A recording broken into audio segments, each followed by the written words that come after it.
Assalamualaikum warahmatullahi wabarakatuh. Hamdan wa syukran lillah. Wassalatu wassalamu ala rasulillah wa ala alihi wa sahbihi wa mawalah bi ihsanin ila yaumil qiyamah. Amma ba'du, sahabat-sahabatku, para perindu kasih sayang Allah, para pecinta dan para pencari kebahagiaan Allah Subhanahu wa taala. Ketahuilah, Ramadan telah ada di depan mata kita. Kini kita begitu bahagia menyambutnya. Tapi apakah Ramadan kali ini memberikan nilai efek positif kepada diri kita? Marilah bersama-sama kita merenung. Marilah bersama-sama kita menelaah.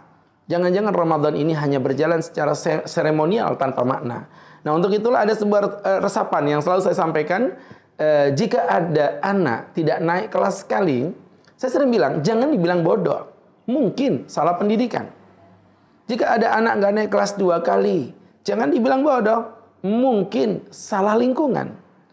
Jika ada anak nggak naik kelas 3 kali, memang bodoh beneran begitu ya. Jadi karena udah 3 kali berturut-turut dia tidak naik kelas, orang akan berkata bodoh. Terus bahasa Indonesia apa yang mewakili keterbodohan saya, Anda, kita semua? Yang sudah berulang-ulang berpuluh-puluh kali keluar masuk bulan Ramadan, keluar masuk Universitas Ramadan tanpa membawa efek dampak apapun dalam kehidupan. Hamba Allah yang cerdas, hamba Allah yang salih, mari kita berpikir, ada apa di balik ibadah puasa kita? Ternyata puasa kita memiliki 2 masalah. Yang pertama, puasa kita masih mengandung virus-virus, dan yang kedua, puasa kita masih kekurangan nutrisi ibadah puasa. Apa saja virus-virus ibadah puasa Pak Ustadz? Yang pertama adalah virus ain, virus mata yang masih gemar memandang pada kemaksiatan. Virus mata yang masih gemar memandang pada kedurhakaan. Virus mata yang masih jarang kita gunakan untuk beribadah. Memandang wanita dengan pakaian-pakaian seksinya dan lain sebagainya. Kemudian yang kedua adalah virus lisan. Sering kita berbicara sesuatu di bulan Ramadan, berghibah atas sesuatu yang diharamkan Allah. Sahabatku, air putih itu hukumnya halal. Di bulan Ramadan di siang hari kita haramkan air putih itu masuk ke dalam mulut kita. Betapa naifnya kita ketika kita mampu mengharamkan sesuatu yang halal, tapi di satu sisi mulut kita mengeluarkan kalimat-kalimat ghibah, mengeluarkan kalimat-kalimat fitnah yang itu jelas di luar Ramadan pun Allah haramkan. Wal iyadu billah. Nah, inilah lisan yang menjadi virus penyakit yang kedua dari ibadah puasa kita. Kemudian yang ketiga adalah virus udhun atau virus telinga. Sering kita mendengarkan sesuatu yang tidak bermanfaat. Ramadan malah sibuk mendengarkan musik. Harusnya di bulan Ramadan kita sibuk mendengarkan tilawatil Quran. Kita sterilkan telinga kita untuk hanya mendengarkan kajian, untuk mendengarkan kalimat-kalimat zikir dan kalimat-kalimat thayyibah, momentum yang sempurna. Kemudian yang keempat adalah mempersiapkan secara qalbiyah. Nah, ini penyakit kalbun, penyakit hati sahabatku. Terkadang di bulan Ramadan masih ada perasaan hasud, riya, dengki, suudzon. Ya, sehingga itulah yang disampaikan oleh Nabi Muhammad sallallahu alaihi wasallam, "Fakam min shaimin laisa lahu min siyamihi ilal ju'i wal 'atas." Berapa banyak orang-orang yang berpuasa, tapi dia tidak mendapatkan apapun selain lapar dan dahaga, wal iyadu billah. Kemudian yang kelima adalah virus jawarih yang disebut oleh Imam Ghazali dengan virus tubuh kita secara universal.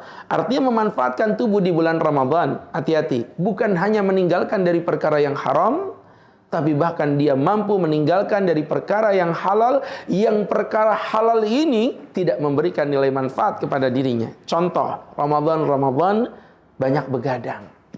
Ramadan banyak nongkrong. Diajak temennya kita nongkrong. Di mana? Duduk-duduk di pinggir pantai. Subhanallah. Ngapain? Ngabuburit, nunggu datangnya buka puasa. Apa yang dilakukan? Perkara-perkara yang la naf'alahu, tidak ada manfaat pada dirinya. Jauhkan itu. Sibuk berbelanja, sibuk membuat kue, sehingga melupakan tugas pokok kita di bulan Ramadan. Andai kata saya memberi Anda satu kartu kredit, satu kartu debit yang isinya ratusan juta, dan Anda bisa menggunakan kartu ini hanya dalam 1 jam untuk membeli apapun yang Anda mau. Pertanyaan simpelnya, sempatkah di waktu 1 jam itu Anda untuk mampir hanya duduk-duduk ngopi, atau mungkin bermain video game dan lain sebagainya? Kenapa kita begitu cerdas dalam urusan dunia, tapi kita tidak begitu cerdas dalam urusan akhirat? Hamba Allah, Ramadan hanya 30 hari dari 365 hari yang Allah berikan.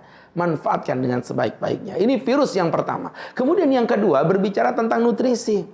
Ibadah puasa kita minim nutrisi. Tubuhnya tidak sehat. Kenapa? Ramadan bukan ibadah yang stand alone, bukan ibadah yang berdiri sendiri. Ramadan memiliki ibadah-ibadah penunjang. Salah satunya khatmul Quran. Tadarrus, banyak-banyak mengaji. Syahrul Ramadan alladzi unzila fihil Quran. Allah tidak pernah membanggakan Ramadan bulan puasa loh. Coba dibuka di dalam Al-Quran. Allah membanggakan Ramadan adalah bulannya Al-Quran. Sahabat-sahabatku, sadarilah, ketahuilah mengapa Allah mengatakan Ramadan sebagai bulannya Quran.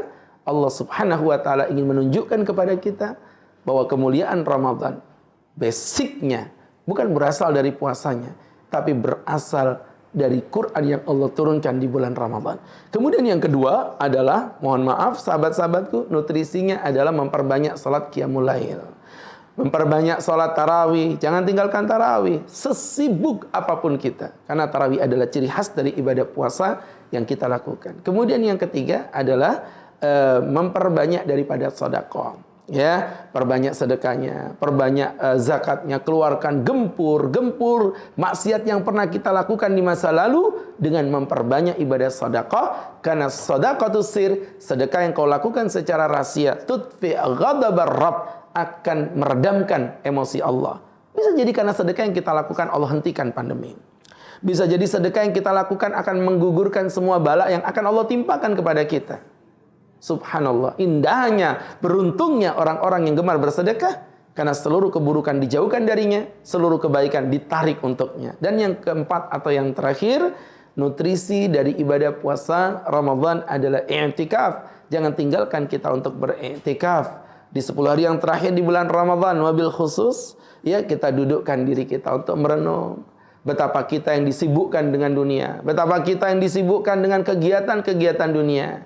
Sejenak kita duduk merenung. Untuk bermesraan kepada Allah. Untuk berduaan kepada Rabb yang menciptakan kita dari setetes air mani yang hina. Hamba Allah, duduklah engkau di masjid. Rasakan betapa besarnya sensasi yang Allah berikan. Kenikmatan hati yang Allah berikan di dalam diri kita dengan melaksanakan program i'tikaf itu. Insya Allah, semoga dengan menjauhi virus-virusnya, mendekatkan diri dengan nutrisi-nutrisinya, ibadah puasa kita kali ini bukan menjadi ibadah puasa yang seperti di tahun-tahun lalu. Karena puasa kita kali ini adalah puasa terbaik yang pernah kita rasakan sepanjang kita hidup di muka bumi. Allah berkahi kita, Allah cintai kita, selalu semangat dalam menyambut Ramadan. Allah berkahi kita. Billahi taufik wal hidayah. Assalamualaikum warahmatullahi wabarakatuh.